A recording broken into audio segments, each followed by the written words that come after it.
حدیث شریف میں آتا ہے 3 لوگ ایسے ہیں قیامت کے دن اللہ تعالیٰ ان کو رحمت کی نظر سے نہیں دیکھیں گے، اللہ تعالیٰ ان کو رحمت کی نظر سے نہیں دیکھیں گے، ان سے بات نہیں کریں گے۔ ان میں سے ایک العائل المستکبر، ایسا غریب جو تکبر کرتا ہو، ایسا غریب جو تکبر کرتا ہو۔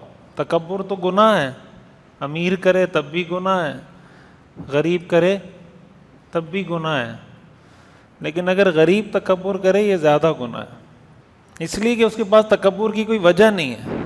دوسرے نمبر پر آپ نے فرمایا الشیخ الزانی، بڑھاپے میں زنا کرنے والا۔ یہ ایسا گناہ ہے کہ اللہ قیامت کے دن ایسے شخص کو نظر اٹھا کے دیکھیں گے نہیں، بات نہیں کریں گے، اس لیے کہ زنا کرنا تو گناہ ہے، سب کے لیے ہی گناہ ہے، نوجوان کے لیے بھی، بوڑھے کے لیے بھی، سب کے لیے گناہ ہے، لیکن بوڑھے کے لیے زنا کرنا ڈبل گناہ ہے۔ تیسرے نمبر پر آپ نے فرمایا ملک کذاب، جھوٹ بولنے والا بادشاہ۔ اب اس حدیث کو اگر ہم سامنے رکھیں تو اس سے یہ پتہ چلتا ہے ہمارے ہاں ایک معیار دینداری اور بے دینی کا یہ بھی ہے بعض لوگوں کی نظر میں کہ غریب آدمی جنت میں جائے گا اور امیر آدمی جہنم میں جائے گا، یہ بھی ایک تصور ہے۔ غریب آدمی کہاں جائے گا؟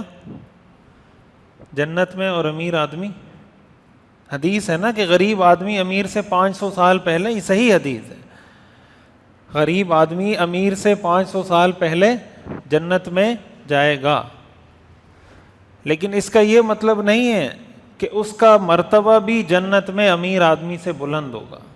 جنت میں امیر بھی جائے گا، غریب بھی جائے گا، جہنم میں امیر بھی جائے گا، غریب بھی جائے گا۔ جنت جہنم کا تعلق امیری اور غریبی سے نہیں ہے، جنت اور جہنم کا تعلق عمل سے ہے، عمل سے زندگی بنتی ہے جنت بھی جہنم بھی۔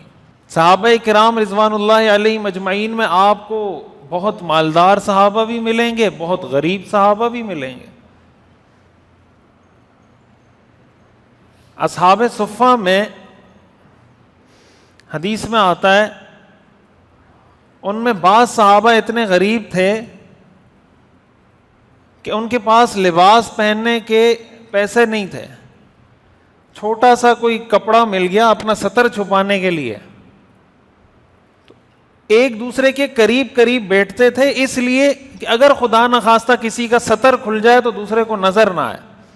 اور صحابہ کرام میں ایسے صحابہ بھی تھے جو ایک وقت میں 1000 اونٹ صدقہ کر دیا کرتے تھے، ایک وقت میں 1000 اونٹ، 1000 گھوڑے صدقہ، ہزاروں درہم ایک وقت میں صدقہ، دونوں ہی جنتی ہیں۔ وہ جو مالدار صحابہ تھے وہ بھی جنتی ہیں، جو غریب صحابہ تھے وہ بھی جنتی ہیں۔ تو جو جنت اور جہنم کے معیارات ہیں، دیندار اور بے دین ہونے کے جو معیارات ہیں، اس کا تعلق عمل سے ہے، اور عمل کا تعلق زندگی کے ہر شعبے سے ہے۔ یہ اصل بات ہے جو میں سمجھانا چاہتا ہوں۔